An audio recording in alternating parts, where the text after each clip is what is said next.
সূরা আত-তুর। বিসমিল্লাহির রহমানির রহিম। রহমান রহিম আল্লাহ তাআলার নামে। ওয়াত-তুর ওয়া কিতাবিন মাসতুর ফি রাক্কিন মানশুর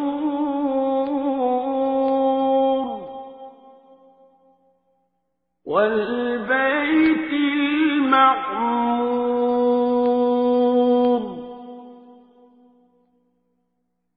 ওয়াস-সাকফিল মারফু'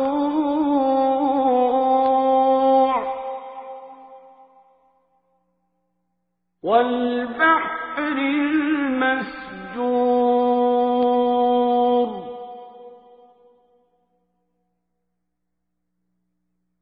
ইন্না আযাব রাব্বিকা লাওয়াকি' মা লাহু মিন দাফি'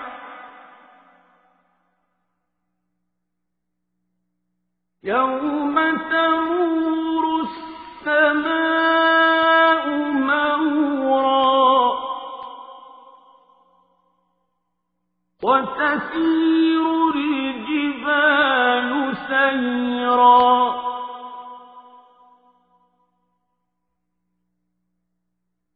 فويل يومئذ للمكذبين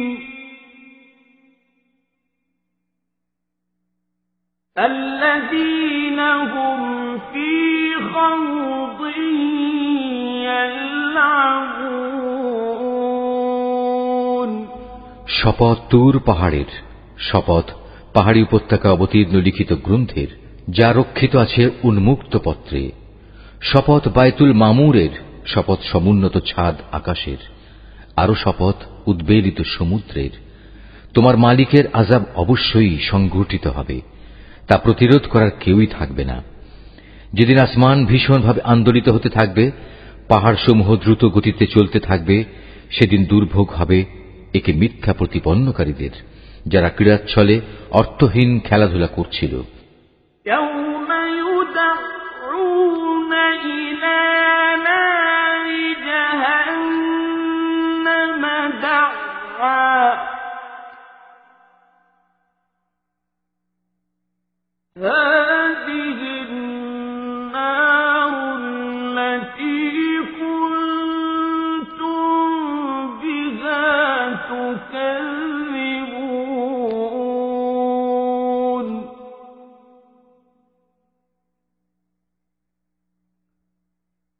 أَفَسِحْرٌ هَٰذَا أَمْ أَنتُمْ لَا تُبْصِرُونَ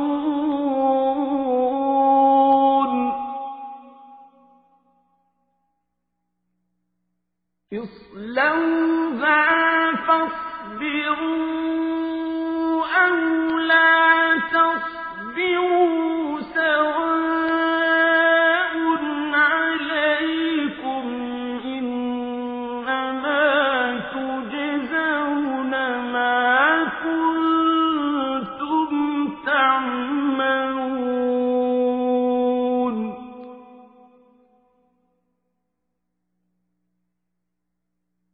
إِنَّ الْمُتَّقِينَ فِي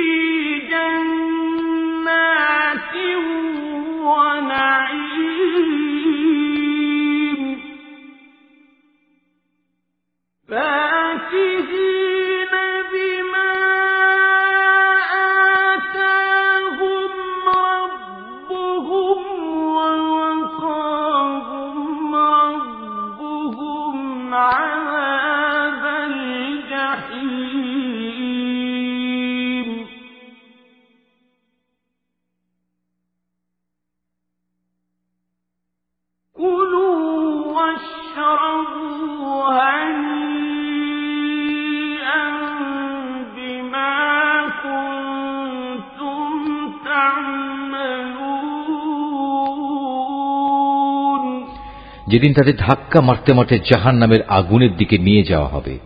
তাদের বলা হবে, এ হচ্ছে সেই দোজখের আগুন যাকে তোমরা অস্বীকার করতে। এটাকে কি জাদু মনে হয়, না তোমরা আজ দেখতে পাচ্ছ না? যাও, তোমরা এতে জ্বলতে থাকো। অতঃপর এখানে বসে তোমরা ধৈর্য ধারণ করো কিংবা না করো, কার্যত তা তোমাদের জন্য সমান কথা। তোমাদের ঠিক সে ধরনের বিনিময় আজ প্রদান করা হবে যে ধরনের কাজ তোমরা করতে। অপরদিকে যারা আল্লাহকে ভয় করেছে তারা অবশ্যই আজ জান্নাতের সুরম্য উদ্যানে ও অফুরন্ত নিয়ামতে অবস্থান করবে। তাদের মালিক তাদের যা দেবেন তাতে তারা সন্তুষ্ট হবে। তাদের মালিক তাদের জাহান্নামের কঠোর আযাব থেকে বাঁচিয়ে দেবেন। তাদের আরো বলা হবে, তোমরা পরিতৃপ্তির সাথে আজ এখানে পানাহার করতে থাকো তোমাদের আমলের বিনিময়ে।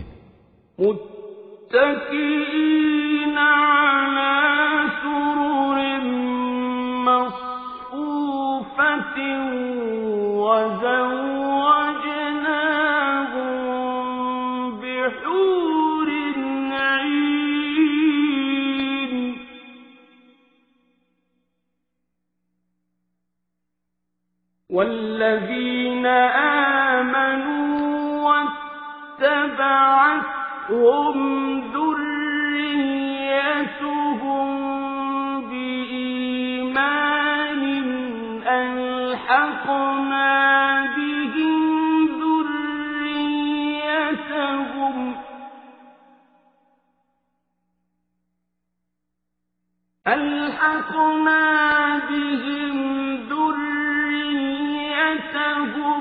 وما ألتناهم من عملهم من شيء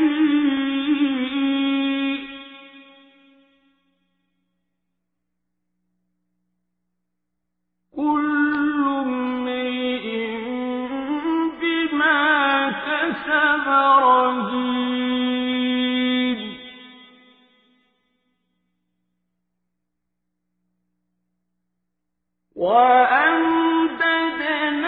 وأمددناهم بفاكهة ولحم مما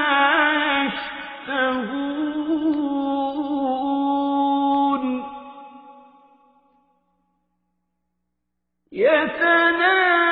يتنازعون فيها كأسا لا لغو فيها ولا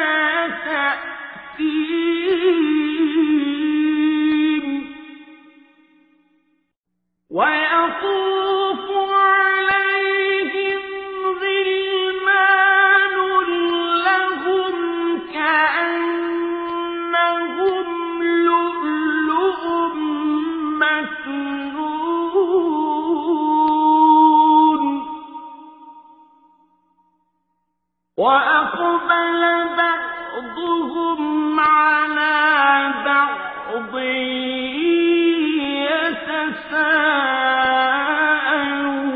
يتساءلون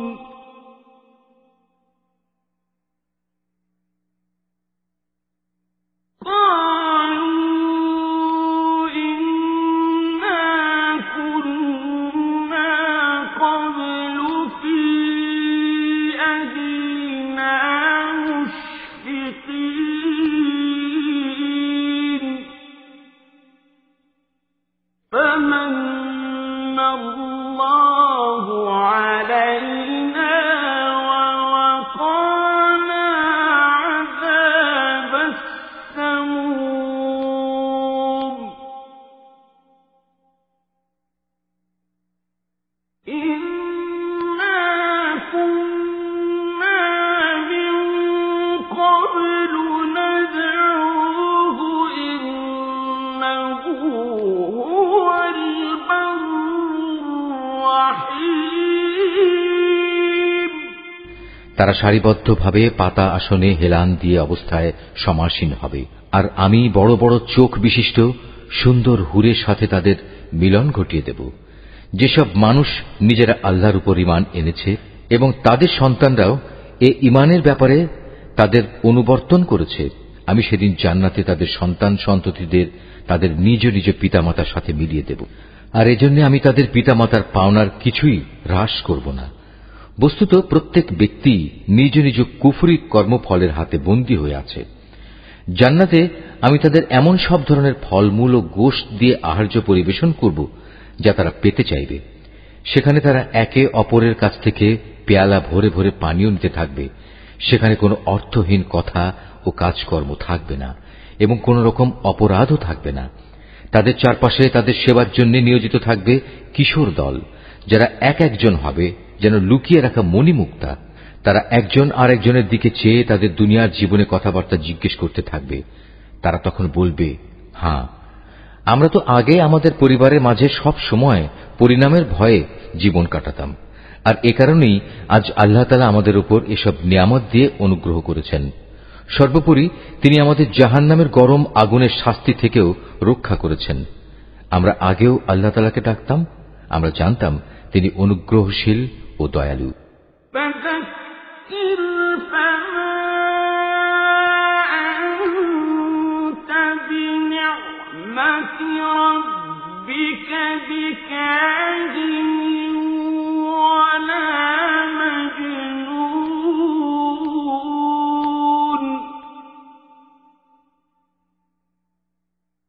أم يقولون شاعر نتربص به ريب المنون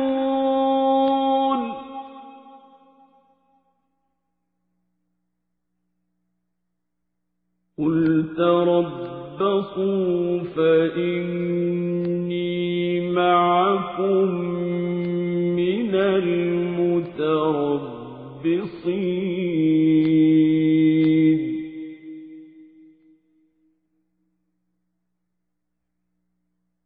أم تأمرهم أحلامهم بهذا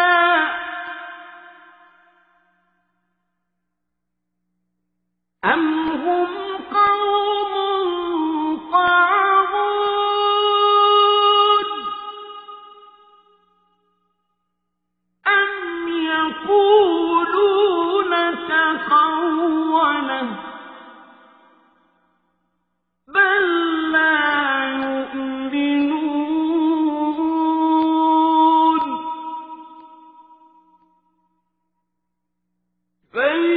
فليأتوا بحديث مثله إن كانوا صادقين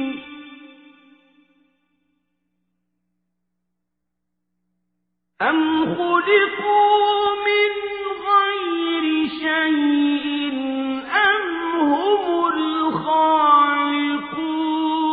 الخالقون أم خلقوا السماوات والأرض بل لا يوقنون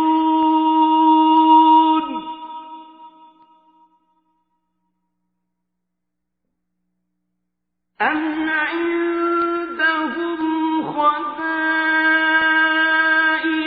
ربك أم هم المسيطرون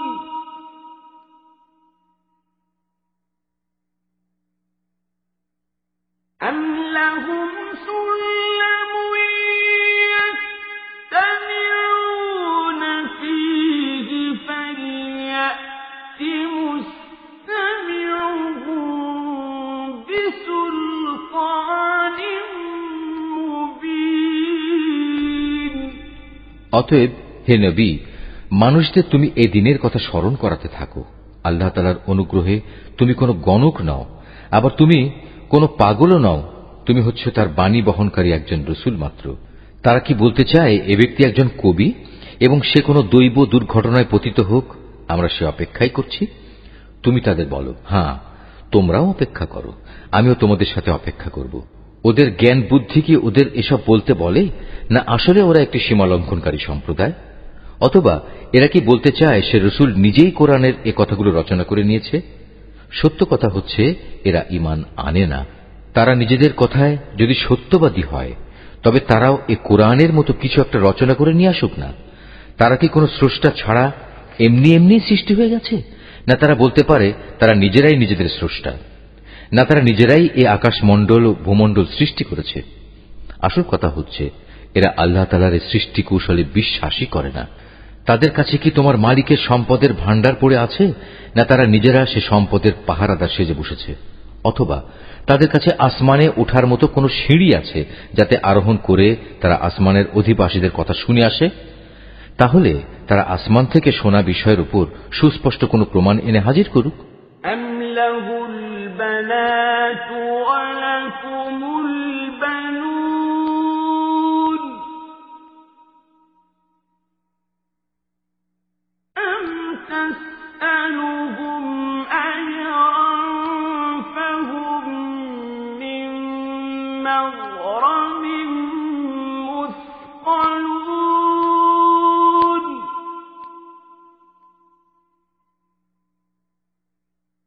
أم عندهم الغيب فهم يكتبون أم يريدون كيدا فالذين كفروا هم المكيدون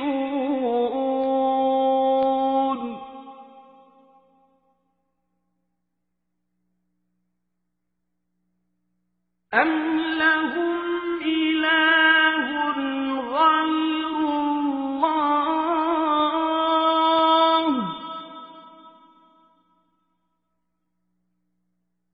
سبحان الله عما يشركون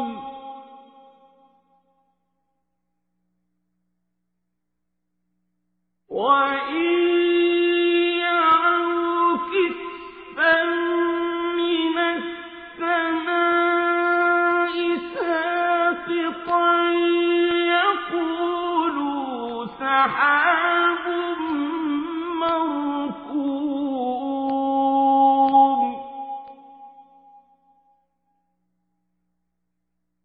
فذرهم حتى يلاقوا يومهم الذي فيه يصعقون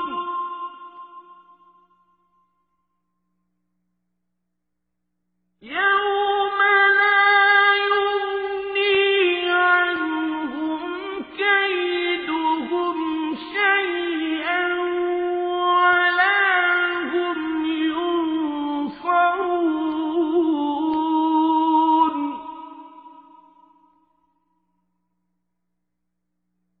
وإن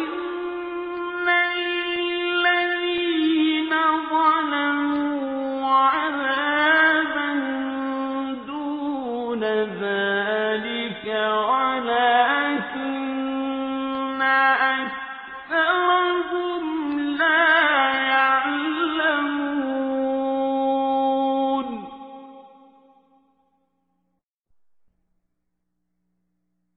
واصبر لحكم ربك فإنك بأعيننا وسبح بحمد ربك حين تقوم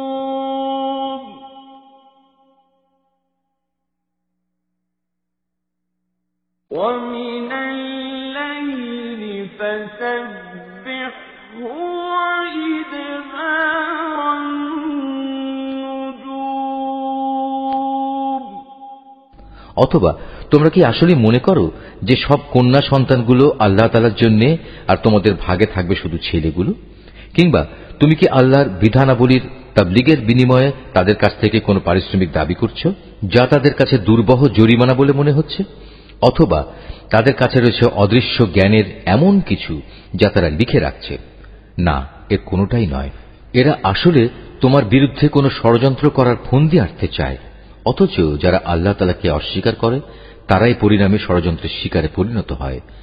আল্লাহ তাআলার বদলে এদের কি অন্য কোনো মাবুদ আছে? আল্লাহ তাআলা তো এদের যাবতীয় শিরকি কর্মকাণ্ড থেকে পবিত্র। যদি কখনো এরা দেখতে পায় আসমান থেকে মেঘের একটি টুকরো ভেঙে পড়ছে, তাহলে তাকে এরা আল্লাহর কোন নিদর্শন মনে না করে বলবে, এ তো হচ্ছে পুঞ্জীভূত একখণ্ড মেঘ মাত্র। হে নবী, তুমি এদের ছেড়ে দাও এমন সময় পর্যন্ত যখন তারা সে দিনটি স্বচক্ষে দেখে নেবে, যেদিন তারা হুঁশ জ্ঞান শূন্য হয়ে পড়বে। সেই সর্বনাশা দিনে তাদের কোনো ষড়যন্ত্র ও ফন্দি কোনো কাজে লাগবে না, এবং সেদিন তাদের কোন রকম সাহায্যও করা হবে না। যারা জুলুম করেছে তাদের জন্য এছাড়াও পার্থিব জীবনে এক ধরনের আযাব রয়েছে, কিন্তু তাদের অধিকাংশই জানে না। হে নবী, তুমি এদের ব্যাপারে ব্যস্ত হও না। তোমার মালিকের সিদ্ধান্ত আসা পর্যন্ত ধৈর্য ধারণ করো।